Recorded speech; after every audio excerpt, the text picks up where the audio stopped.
And we are live. Good morning, everyone. It's the one and only V, the Guerrilla Economist, coming to you live with my main man, CJ. We are giving you the news, the views, and all the information important to you.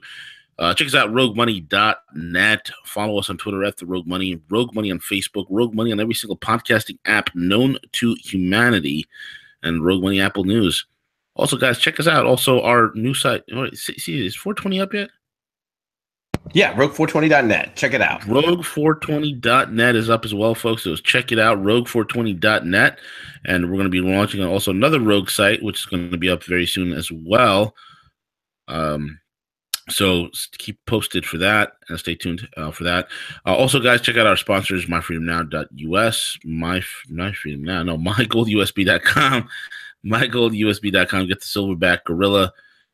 Is what you need. It's the thriller from Manila. You can surf the internet without having to fret about the NSA snooping or looking at you. The only way they're going to find out what you're doing is as if they actually sat next to you and looked at your screen.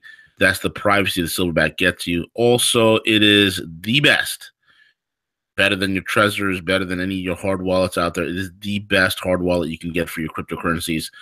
The silverback is the way to go. It's 1024-bit ECC encryption. There is nothing like it. Also, guys, check out thecryptoschool.io, thecryptoschool.io. Whether you need to learn what's the best currencies that are out there, the wallets to use, what are the best exchanges, how to get in and out of fiat, thecryptoschool.io shows you how it's done. Thecryptoschool.io. And with that being said, CJ, what's crack-lacking, brother? Hey, good morning, V. Good morning. Just thawing out this morning. Apologize for the late start. The flex capacitors were still warming up with the amount of massive cold weather and snow we're having right now, V. Dude, it's pretty hard when the weather's this cold to get anything fired up. You know, I'm having difficulty getting myself fired up this morning, man. It's it's no joke. It's no joke out there, CJ. One place where you could have warmed yourself up, V. Huh? Warmed yourself up yesterday. I'm sorry, you got cut out. What'd you say? I said, I know one place you could have warmed yourself up yesterday. Where? At the Clinton's house fire in Chappaqua. Oh, yes. Yes. You know, that's what happens. Who knows what in the world they were burning? Man, somebody should have told her having electronic equipment next to water is not a good idea. You cannot have a server in your bathroom and, you know, these are the types of things that happen. How convenient, man. Look, nothing is a coincidence, folks. There's a lot of crazy crap going around, from Clinton house fires to planes crashing to, you know, I mean, I'm talking about private jets that are crashing left and right these days, it seems like.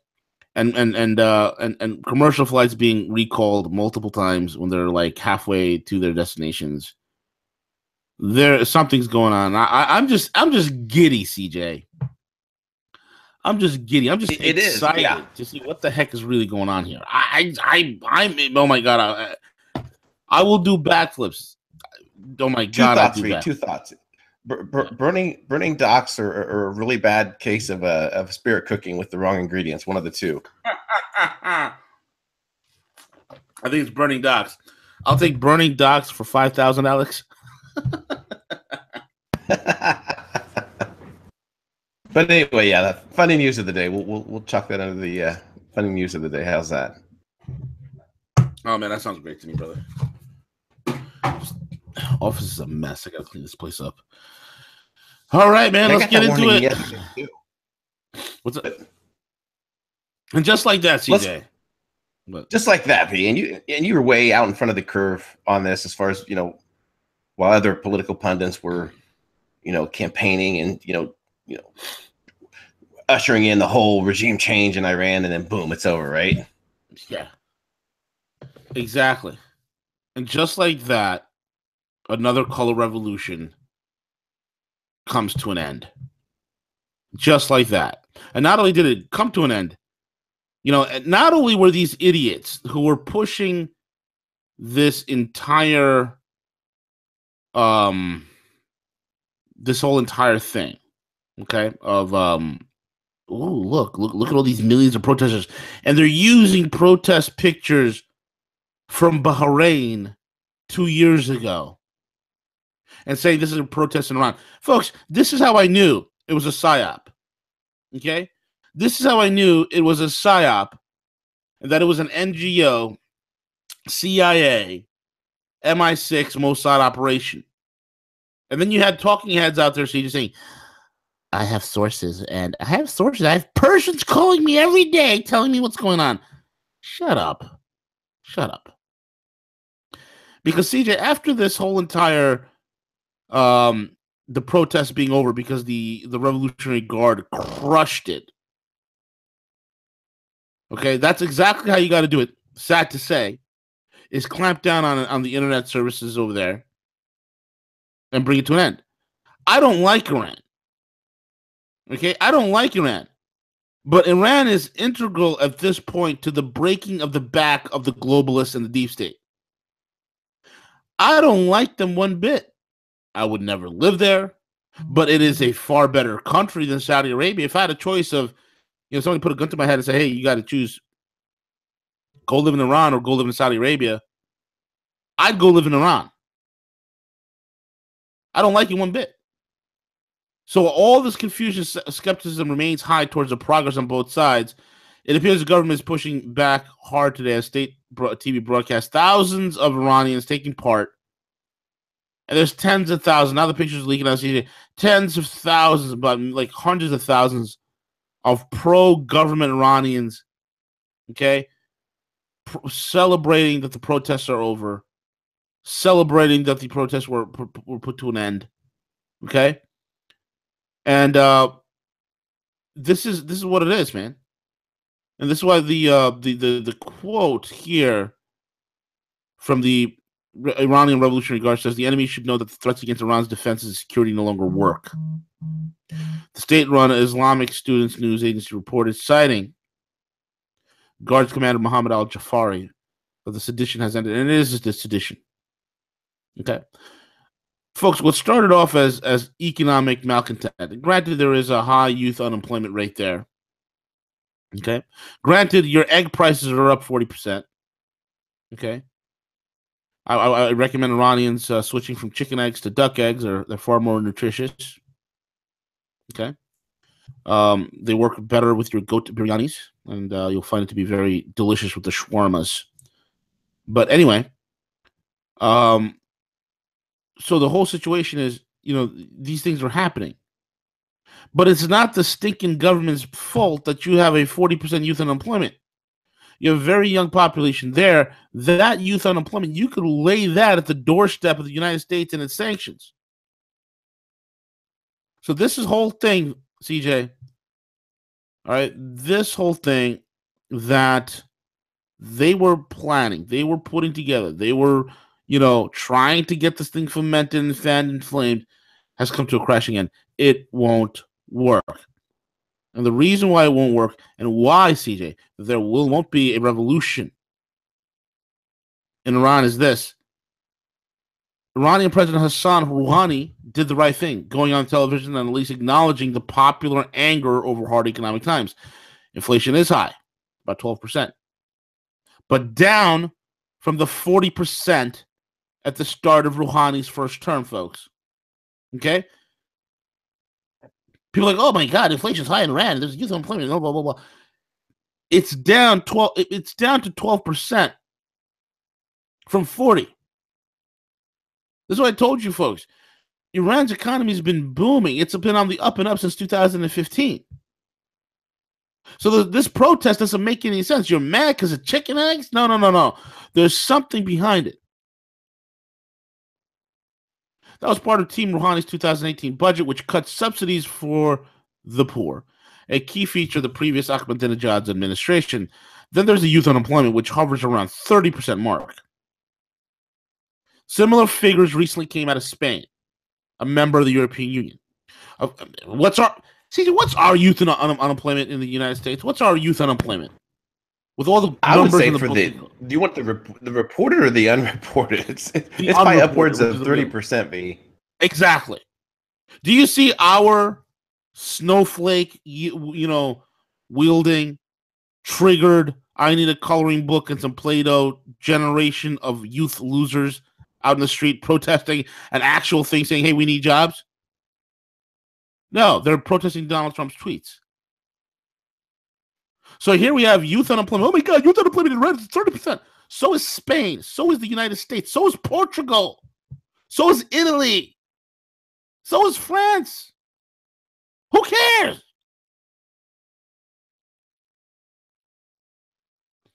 All right. So now, of course, that explains why the bulk of the protesters are under 25.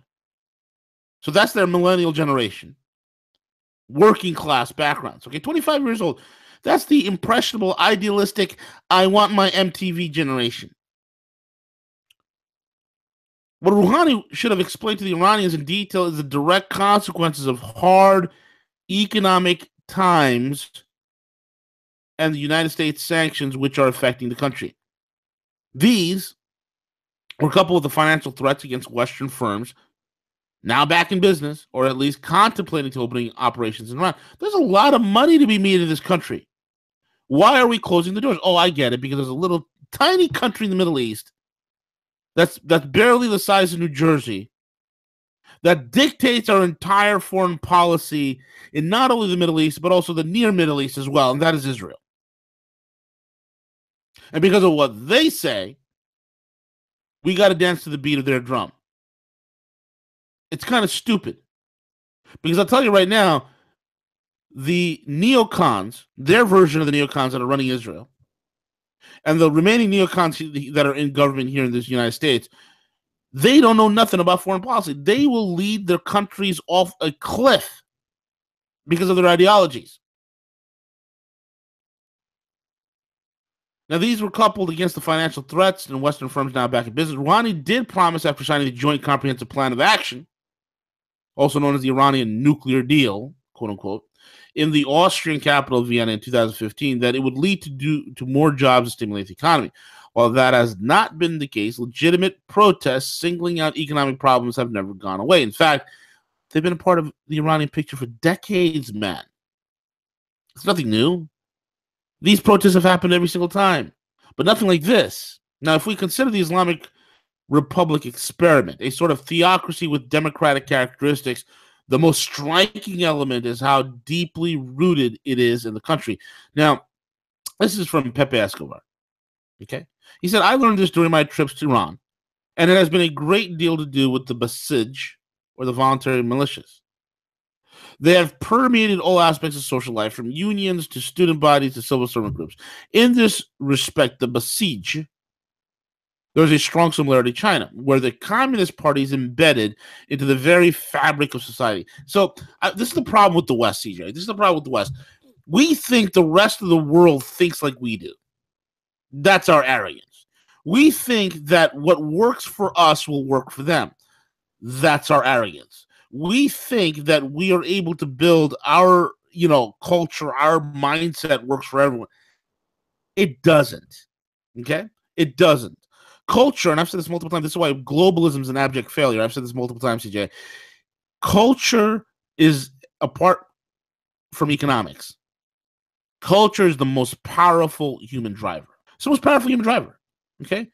Now, talking to young people in places like Kashan and Mashhad has showed me how solid the popular base is behind the Islamic Republic experiment. It was certainly more thought-provoking than listening to the Ayatollah in Qom. Still, what is happening now is that legitimate protests related to economic hardships have been hijacked by the usual suspects in a move to influence the minority. After all, Rouhani's administration is comparatively liberal compared to the populist Ahmadinejad government.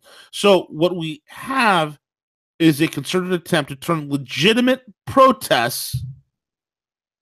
Iran doesn't have a problem with protests. Okay? They're used to protests.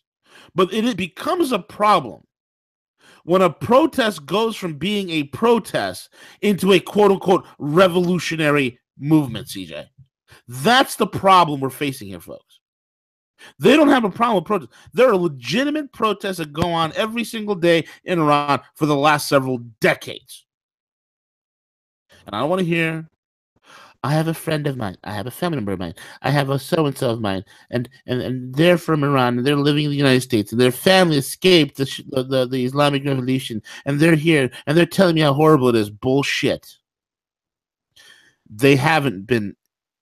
Look, man, talking to somebody who's Persian, who's been living here for decades, about what's going on in Iran today is like asking Barack Obama what's going on in Mars.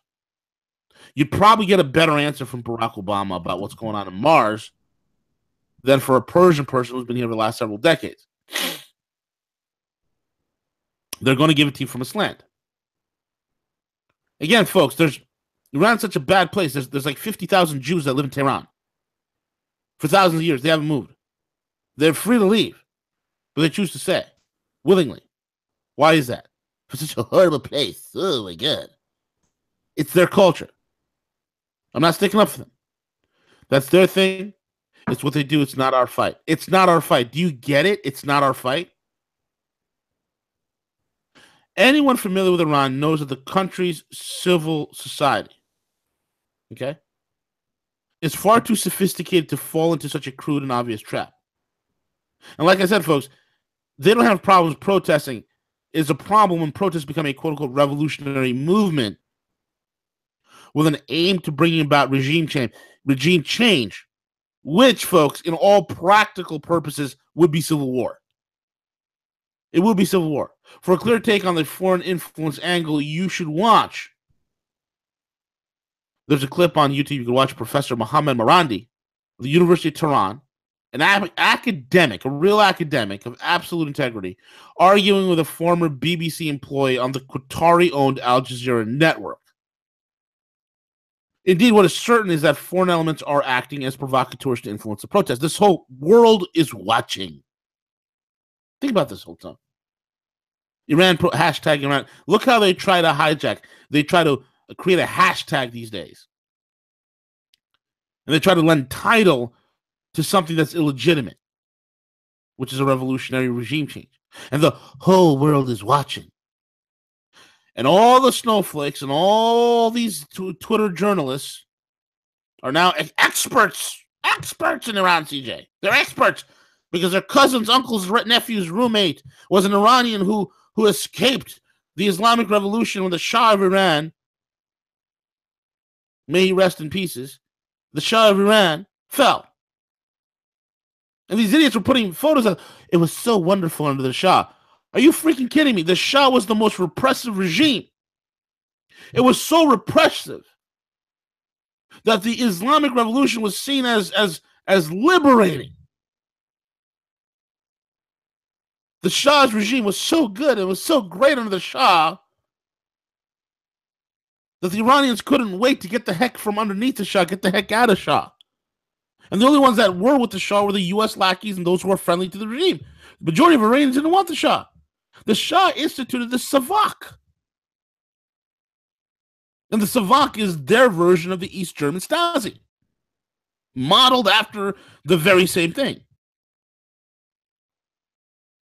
Regime change is unlikely, but what is in play is setting the scene for a further renewal of economic sanctions against Iran. And that's exactly what the other playbook is. If we can't get a regime change, we're going to come back with sanctions, possibly in this case by the EU. Hopefully, it will not fall into this trap. Anyway, Tehran is already gearing up to increase business across Eurasia through China's new Silk Roads. And folks, who was the first person to tell you about that this whole Iranian thing was to throw a monkey wrench into the One Belt, One Road initiative? It was moi. In the end, it's up to Team Rouhani to be creative in alleviating the burden on the economic front. And that, folks, is the entire, in a nutshell, what the hell's really going on in Iran. Spelled it out to you before. I spelled it out to you here. And we get into this whole entire thing. Okay? That's what's really going on. Which brings us to the next step, Siege. Understanding Pakistan is also shifting to the east. Would you break that down for us, brother? Great points in regards to Iran, V. And if we don't pause for a moment to also acknowledge the fact that the influence that Iran has in the Middle East the past few years has just increased tremendously. I mean, you can easily point to Syria with Iran's involvement regarding Russia and Turkey to hold the peace talks regarding Syria. Forget that Iraq and Iran also signed the Kirkuk oil export contract, which greatly increases Iraq's oil production. Isn't it interesting that we see the massive amount of shift where Iran is becoming now one of the major players in the Middle East, and now all of a sudden this color revolution pops up? But great points. But that's something that you won't hear in the media as regards to Iran's rise of influence in the Middle East. V. No, they don't talk about it. They don't understand the New Silk Road. They don't understand the greater geopolitical play, whether it's in the mainstream media or even the alt media. Very few even understand it. You can count on one hand, we being one of the few that get it. And that's why it's important that people subscribe and hit that like button, hit that share button, tell your friends and family to tune into Rogue Money to find out what the hell's really going on in this world, what the real geopolitical play is, you know? But go ahead, Siege. Yeah, no, and just pivoting and taking a look exactly at Pakistan, it follows the same route that what's happening in Iran right now. So the U.S. threatens to cut aid to Pakistan amid new Chinese plan to dump the dollar. The administration came out with, quote unquote, the United States has foolishly given Pakistan more than $33 billion in aid over the last 15 years. They have given us nothing but lies and deceit. Think of our leaders as fools, the president said via his infamous Twitter account on New Year's Day. They give terrorists safe havens. Listen, I'm no fan of Pakistan, and I don't even like giving these handouts to these foreign countries to begin with. So I would rather just cut off all aid versus propping them up and sending any money to begin with. But we have to understand the underlying tone of truly what's happening, in Pakistan and why the rhetoric is coming out right now from the administration.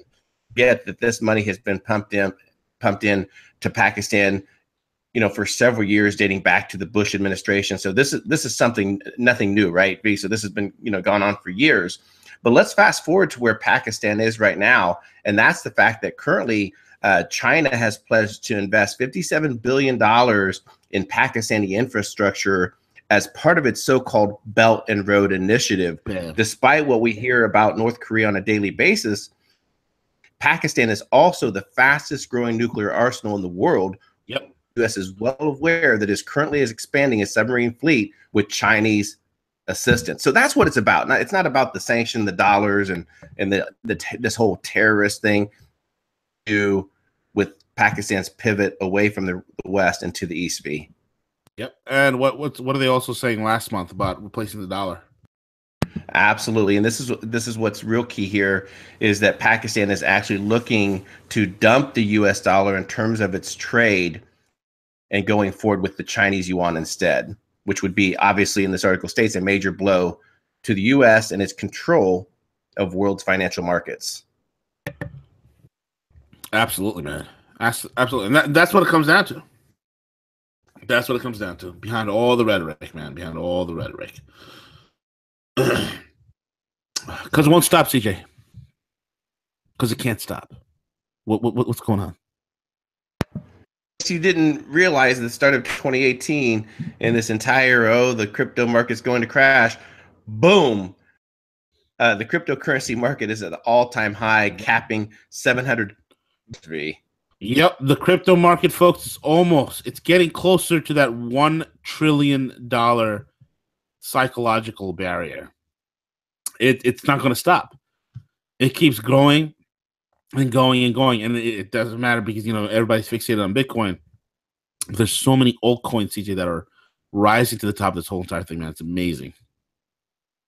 Absolutely, take your pick. I mean, even the one that I like, and I'm not pumping it all. I pick and choose based upon my interests, my likes, and I encourage all of our listeners, to do the same thing. Do your own research. Today, Steam, which is the crypto for Steam, the disruptive social media platform built off the blockchain, went up to $5. And it was originally like at $1, something like that. It was less than $1, like a couple cents. Less than $1.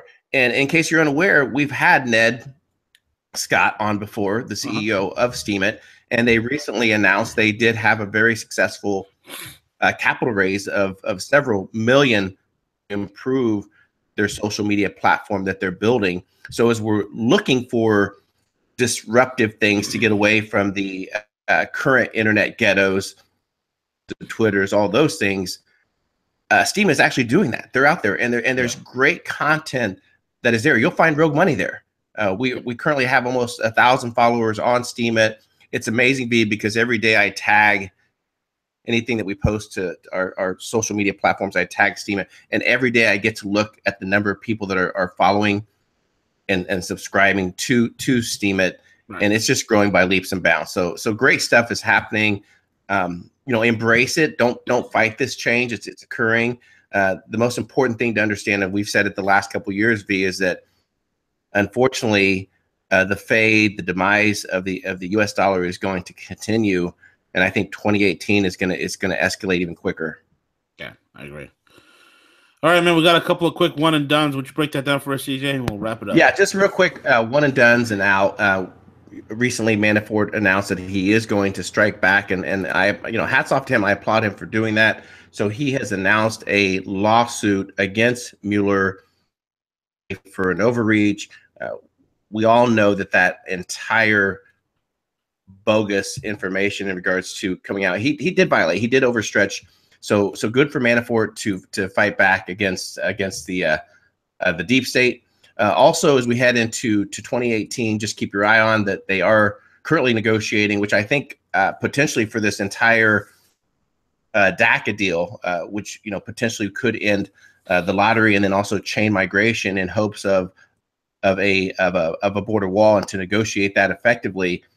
Listen, this problem, this issue was not created by the current administration. This entire mess was created by the Obama administration, and Trump did the right thing by forcing the Congress and Senate to deal with this. So keep your eyes on that.